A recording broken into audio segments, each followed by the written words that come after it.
Acabei de receber meu diagnóstico. Qual que é a nossa primeira dúvida? Pelo menos qual que foi a minha primeira dúvida? Doutor, vou poder engravidar?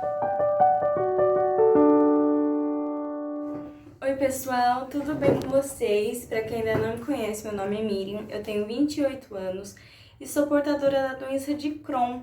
E hoje eu vim aqui falar um pouquinho mais para vocês, para quem já me segue lá no Instagram, já sabe, já viu falando sobre a doença de Crohn, sobre retocolite ulcerativa, sobre doenças inflamatórias intestinais de um modo geral. Então vamos lá. O que é Crohn? Crohn é uma doença inflamatória intestinal autoimune, ou seja, o que é uma doença autoimune? É onde o nosso próprio organismo, nossa própria imunidade luta contra o nosso próprio corpo. É uma doença inflamatória que ela pode inflamar desde a ponta da língua até a ponta do ânus, cometendo todos os nossos órgãos do aparelho digestivo, tá? Bom, gente, então, quais são as causas? É uma dúvida muito frequente de quais são as causas de uma doença inflamatória intestinal. Eu deixei umas anotações aqui para vocês. Algumas vezes eu vou olhar para baixo, é normal, até mesmo porque eu não quero esquecer nada do que é importante aqui para estar passando para vocês, tá bom? Então vamos lá. Geralmente, as causas que são observadas nos pacientes que têm o diagnóstico de doenças inflamatórias intestinais são pacientes que residem nas grandes cidades. Há um número muito maior entre pessoas que moram nas grandes cidades do que pessoas que moram nos campos ou nas praias.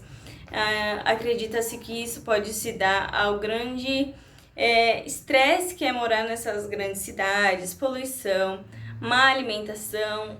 Também observa-se que grande parte dos pacientes que têm doenças inflamatórias intestinais foram amamentados pelas suas mães por pouco tempo. Eu mesmo mamei pouquíssimo tempo. Pessoas que tiveram muito uso de antibiótico durante a primeira infância. Pessoas que possuem aquela má alimentação, que prefere estar sempre comendo os fast foods da vida, né? Fritura, refrigerante. E também o tabagismo. O tabagismo também é uma coisa comum entre os pacientes. Bom, de todos esses... como que eu posso dizer para vocês? De todas essas causas, o que eu reconheço na minha vida antes de ter o meu diagnóstico, eu fui amamentada há muito pouco tempo, né? Eu realmente sempre fui muito estressada, sempre fui assim, eu percebia que eu tava sob pressão, já me dava aquela dor de barriga, já ficava nervosa, já sentia aquele vulcão assim esquentando a barriga, né? Então realmente não sei se você chegou nesse canal, você provavelmente deve ter recebido agora o seu diagnóstico. Não sei como é com você, mas comigo sempre foi assim, né? E sobre o diagnóstico, como que é feito o diagnóstico da retocolite ulcerativa, do Crohn e de qualquer doença inflamatória intestinal? Quem me conhece sabe que a minha mãe é da área da saúde. E ela, graças a Deus, com uma facilidade até um pouco maior, porque, pra falar a verdade, as pessoas que começam com sintomas de uma doença inflamatória intestinal pode levar até 1 ano ou mais para um diagnóstico correto, né? Eu tinha um tio que ele já tinha Crohn, né? E então os sintomas já foram assim remetendo ao diagnóstico dele. E então eu consegui passar por uma colonoscopia, onde minha mãe trabalhava no Hospital Regional de Cotia. Então, aqui em São Paulo mesmo. Então a gente fez uma colono e na primeira colono veio meu primeiro diagnóstico. Meu primeiro diagnóstico veio como retocolite ulcerativa, né? A retocolite ulcerativa, ela é uma prima do Crohn, digamos assim. O Crohn, ele pode inflamar todo o nosso sistema digestório desde a ponta da língua até a ponta do ânus. Já a retocolite ulcerativa, como o próprio nome diz, ela inflama principalmente partes do reto e do cólon, né? Daí retocolite ulcerativa. Bom, daí começamos o tratamento, Esse meu tio, ele já passava no Hospital das Clínicas, onde atualmente, desde então, eu faço meu tratamento. Comecei com os medicamentos. A princípio, para quem tá descobrindo aí agora, sabe que a princípio, a gente faz uso de corticoides, né? Porque como a doença inflamatória intestinal é um problema de saúde autoimune, o que é isso? É o nosso próprio corpo lutando contra ele mesmo. Então, a princípio, o nosso tratamento é feito com medicações que vão baixar a nossa imunidade. Isso aí é um baita problemão, mas vamos lá. Então, eu comecei com esses sintomas, né? E daí comecei meu tratamento, comecei com a mesalazina, depois eu passei para os imunobiológicos. E atualmente eu uso o infliximab, que é uma medicação de alto custo que eu recebo pelo governo, pelo SUS, graças a Deus. E aí são medicações que são feitas as infusões a cada 2 meses. E então foi o meu primeiro diagnóstico de retocolite ulcerativa e eu me mantive com esse diagnóstico por 9 anos. 9 anos. E aí, então, gente, recentemente eu descobri o meu diagnóstico de Crohn. Eu tive uma fístula, né? Uma fístula retovaginal, que vai ser um assunto para o outro vídeo, um assunto de fístulas também. E aí foi onde a gente descobriu que o meu diagnóstico não é retocolite ulcerativa. Por quê? Porque na retocolite ulcerativa, ela não se apresenta com fístulas. Isso é uma apresentação característica do Crohn.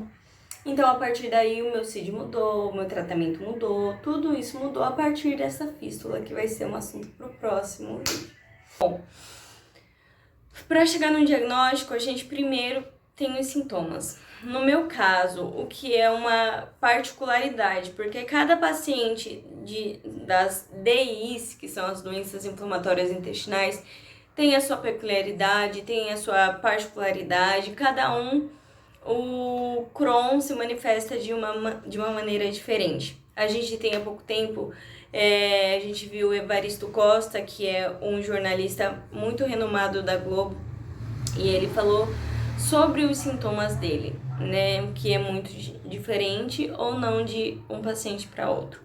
No meu caso, eu tinha 18 para 19 anos, eu comecei com uma disenteria, comecei a ir várias vezes ao banheiro, eu tinha muita dor de barriga, tinha sangue nas fezes. Uma coisa que é um adendo, gente, muito importante, por exemplo, às vezes a pessoa fala, nossa, mas quando eu vou no banheiro eu vejo que tem sangue no papel. A gente precisa conhecer o nosso corpo, que é o principal macete para qualquer coisa na vida. Quando você vai ao banheiro e nota sangue no papel, provavelmente é uma doença ali do reto, do ânus, que também merece atenção e deve ser investigada. Perdão.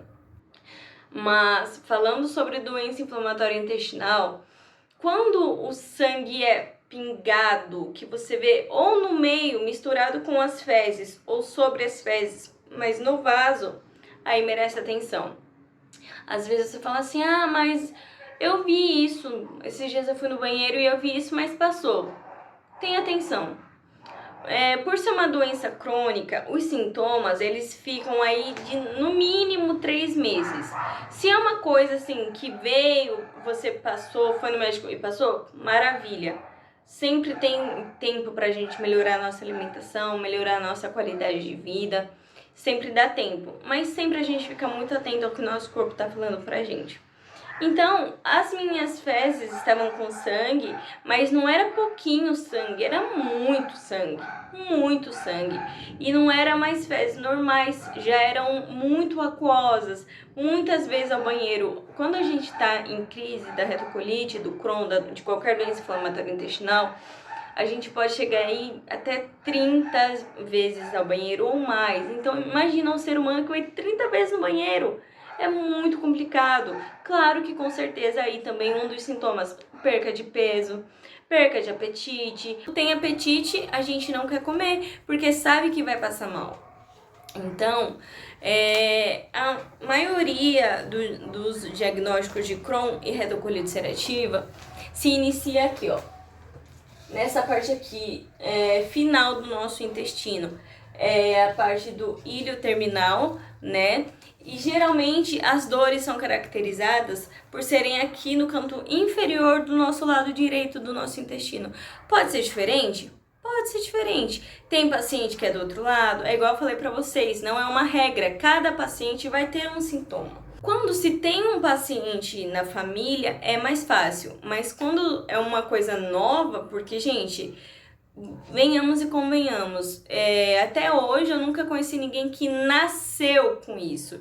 Geralmente é um problema que ele vem no decorrer da vida. Eu mesmo tinha 18 para 19 anos, nunca tinha tido problema de diarreia. A gente vai falar bastante de cocô nesse canal, tá, gente? Então se acostumem com as palavras. Eu nunca tinha tido diarreia, nunca tinha visto sangue, nunca tinha visto muco nas minhas fezes.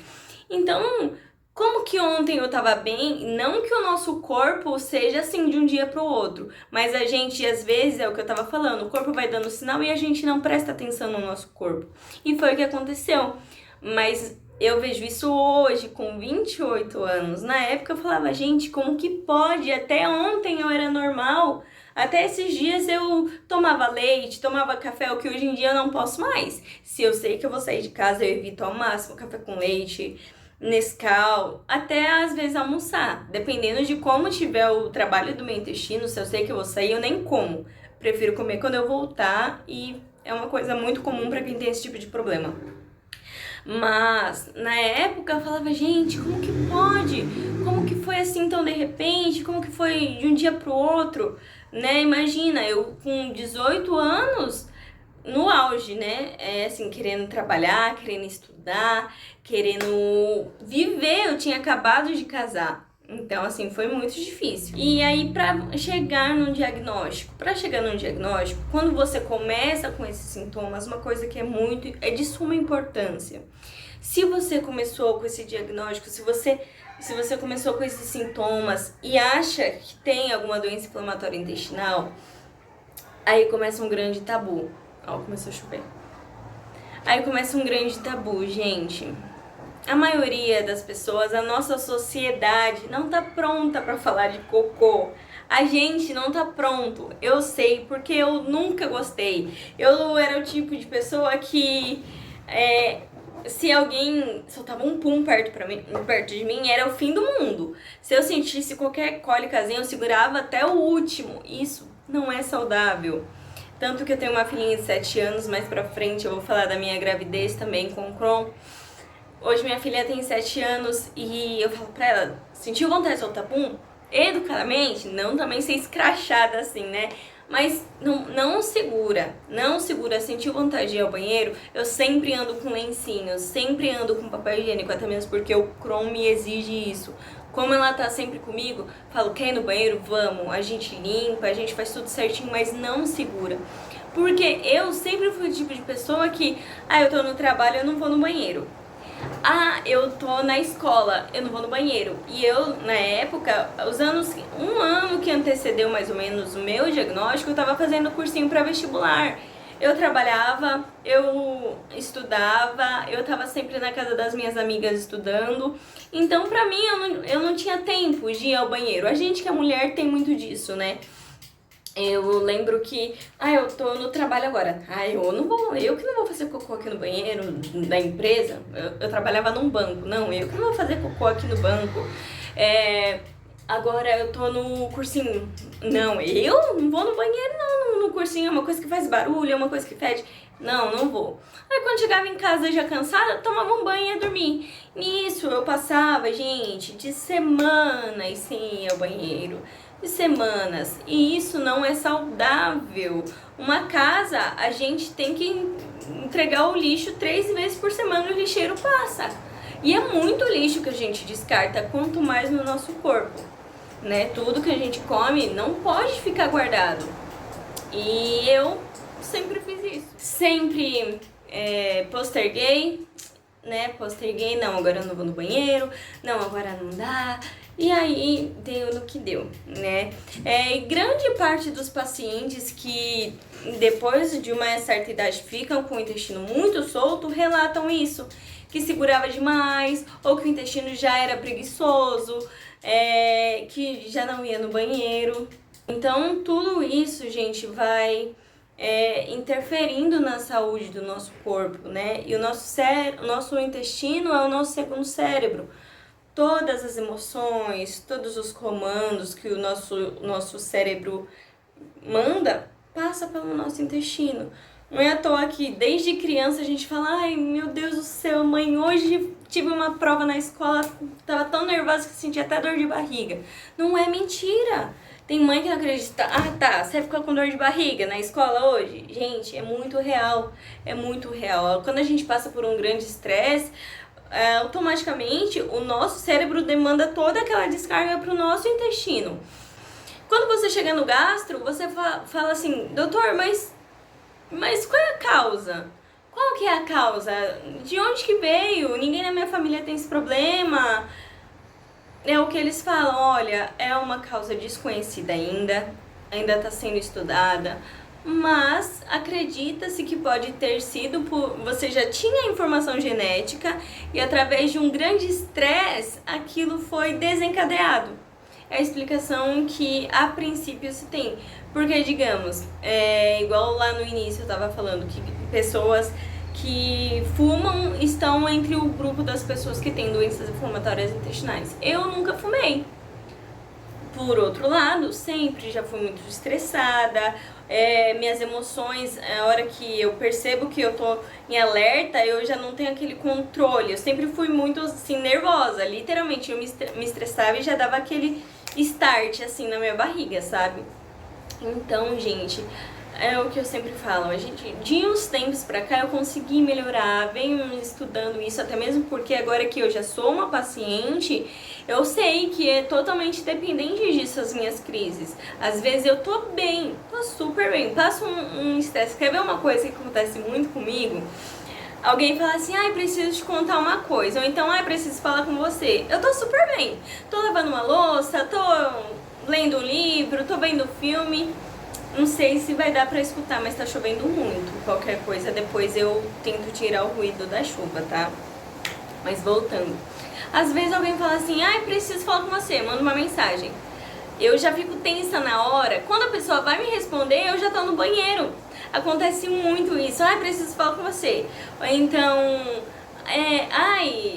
tal coisa. Aí demora, assim, demora. A pessoa fala isso e sai do WhatsApp. Ai, meu Deus, já me dá dor de barriga na hora. Então, eu preciso muito, isso vai muito pra eu controlar as minhas emoções, pra eu me manter bem do meu diagnóstico. E agora, uma coisa que eu acredito, se você viu aí o título do vídeo, uma coisa que eu queria trazer, porque é muito importante, né, quando a gente recebe o nosso diagnóstico. Uma preocupação, se você é mulher, acabei de receber meu diagnóstico, qual que é a nossa primeira dúvida, pelo menos qual que foi a minha primeira dúvida? Doutor, vou poder engravidar? Bom, como eu disse pra vocês, eu descobri que eu sou paciente crônica na época do meu casamento, eu tinha 18 para 19 anos, casei com 19 anos e eu recebi o meu diagnóstico, eu tinha acabado de casar. E foi a minha primeira questão, né? Eu e meu esposo sempre sonhamos em casar, em ter uma família. E quando essa notícia chegou, foi igual uma bomba, assim, pra gente.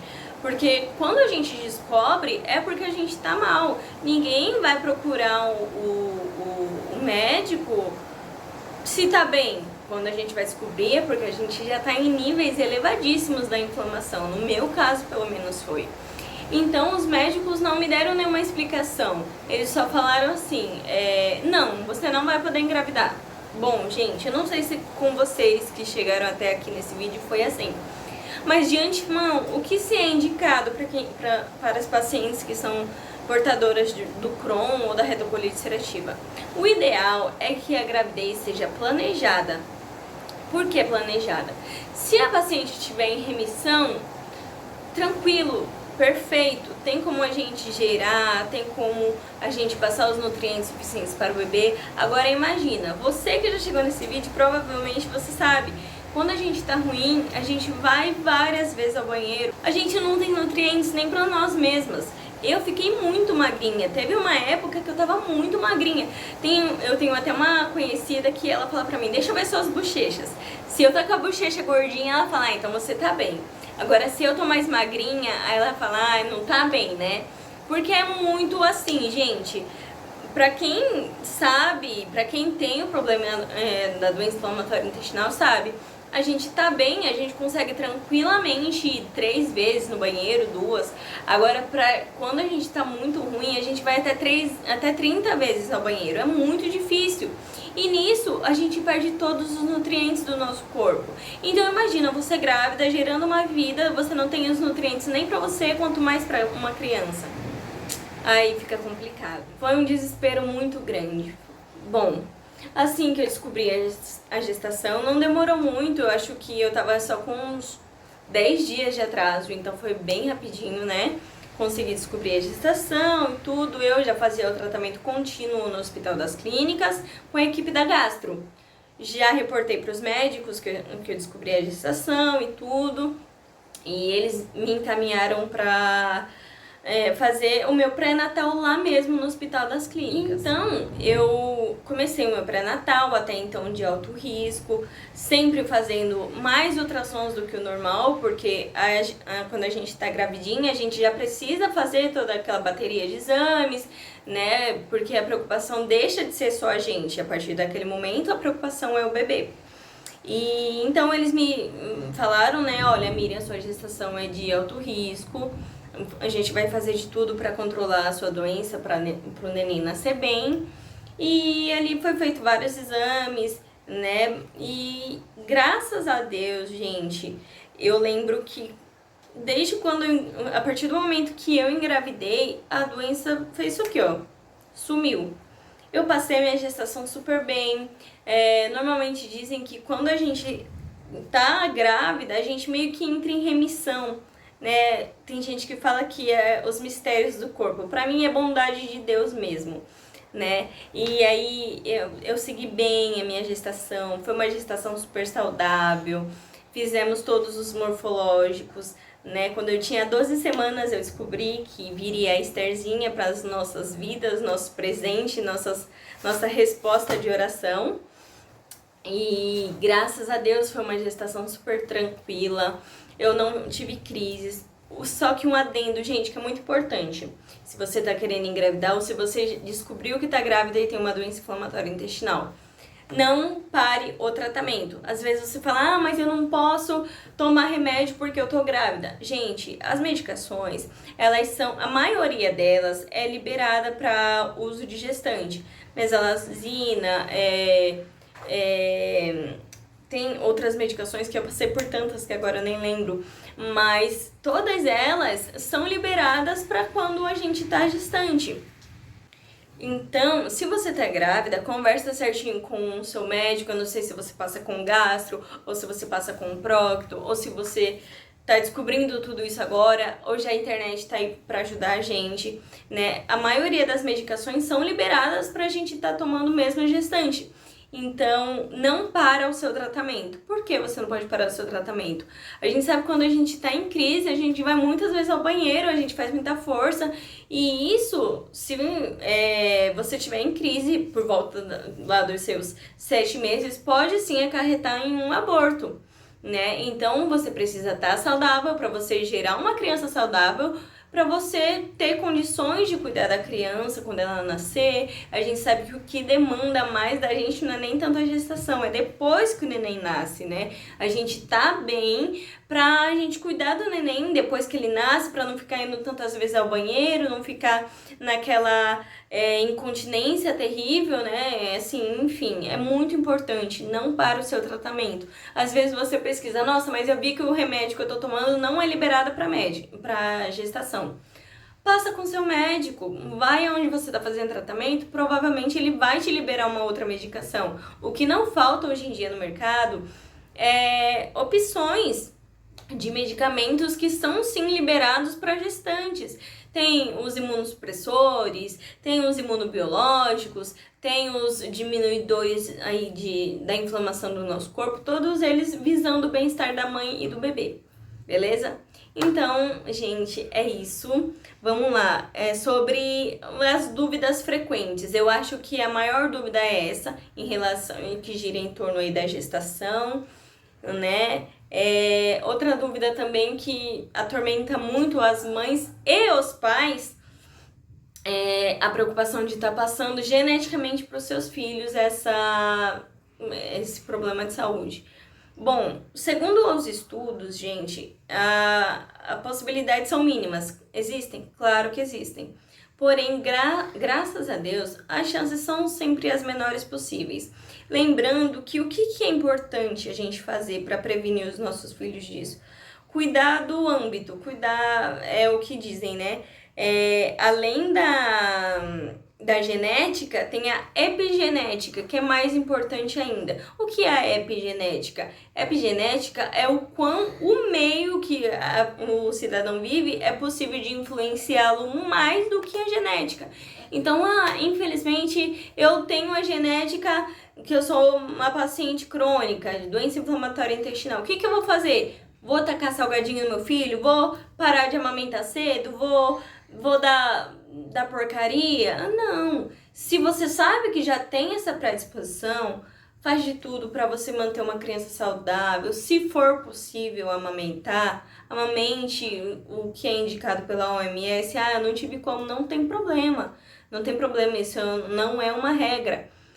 Faz o que você pode fazer pelo seu filho, mas tenta circular de outras formas. Não dê fritura, não dê embutidos, não dê fast foods, porque o que se diz do ser humano é o que se diz de uma grande construção. O principal é a base, o principal é a primeira infância. Se a gente educar o paladar da criança desde pequenininho, vai crescer bem, vai crescer saudável. Se a estrutura de um prédio é forte, pode colocar quantos andares precisar em cima, que vai firmar. Então é a mesma coisa uma criança, gente. Tudo que eu sabia que poderia ter acarretado no meu diagnóstico, eu evitei ao máximo com ela. E é uma luta constante, porque o nosso paladar, ele acostuma muito rápido com o que não presta. Então, mesmo que eu tive todo esse cuidado com ela bem nenenzinha, hoje em dia eu preciso estar sempre de olho. Mas é isso. Sobre a gestação, se você é mulher, se você chegou agora nesse canal aqui, pode acreditar no seu propósito, cuida dos seus medicamentos, cuida do seu tratamento, cuida da sua alimentação, que é possível sim nós gestarmos, ter crianças lindas e saudáveis, mesmo com o nosso diagnóstico de Crohn, retocolite ulcerativa, independente da sua doença inflamatória intestinal, é possível. A gente fica um pouco assustado no começo, né? É muito difícil, a gente tem todos as nossas vergonhas, né? De falar pra alguém de todos os nossos sintomas, no começo é muito difícil, mas no que depender de Deus principalmente, e de mim, se você precisar de alguma coisa, se quiser me procurar no Instagram pra gente conversar sobre como é ter uma doença inflamatória intestinal, que realmente é muito difícil. A gente se vê perdido, né? Meu Deus, e agora? O que eu vou comer? Como que eu vou sair de casa? Como que eu vou me planejar para uma viagem? Será que eu vou poder voltar a trabalhar? Será que eu vou poder ser mãe? São muitas dúvidas, porque a gente, principalmente hoje em dia, né, a internet, ao mesmo tempo que ela tá aí pra ajudar a gente, ela assusta muito. Você pesquisa lá, Crohn é uma doença que não tem cura. Meu Deus, você fala. E às vezes você pesquisa isso quando você tá no auge da crise, porque a gente só se preocupa com... Ai, meu Deus, vizinho. A gente só se preocupa quando a gente tá no auge da crise. E aí a gente se depara com isso e fala, meu Deus, acabou minha vida. Como é que eu vou fazer? Eu acredito que a família, o apoio da família é tão eficaz quanto qualquer medicamento, ou mais. Porque não adianta nada a gente se entupir de medicamento e em casa você não ter o menor apoio. Graças a Deus, eu sempre fui assim muito agraciada por Deus, ó. Sempre fui muito agraciada por Deus, assim, que meu esposo sempre me deu maior força, minha filha, mesmo pequenininha, minha mãe, meu Deus do céu, o que que é aquela mulher? E toda a minha família, meus irmãos, meus tios, minhas tias, todos eles vivem preocupados. E aí, Mimi, já foi lá no médico hoje? Já... Como que tá seus exames? Às vezes vamos fazer alguma festa? Não, a gente vai fazer alguma coisa que a Miriam possa comer. Então, assim, gente, com o tempo a gente aprende a conviver, a gente tem que entender o nosso corpo com a doença, né? Não apesar da doença, a gente tem que entender, não, essa é a minha realidade, o que que eu preciso fazer agora para eu viver bem? Não tem cura, mas tem tratamento. Sabe, tem remissão, a gente entrando em remissão, a gente consegue viver bem, viver tranquilamente. Aqui no meu canal tem uns shorts que eu postei recentemente da minha formatura. Nossa, pra mim foi um grato presente de Deus. Quando eu descobri tudo, eu falava, meu Deus, eu nunca vou poder me formar, nunca vou poder estudar, nunca vou poder ser mãe.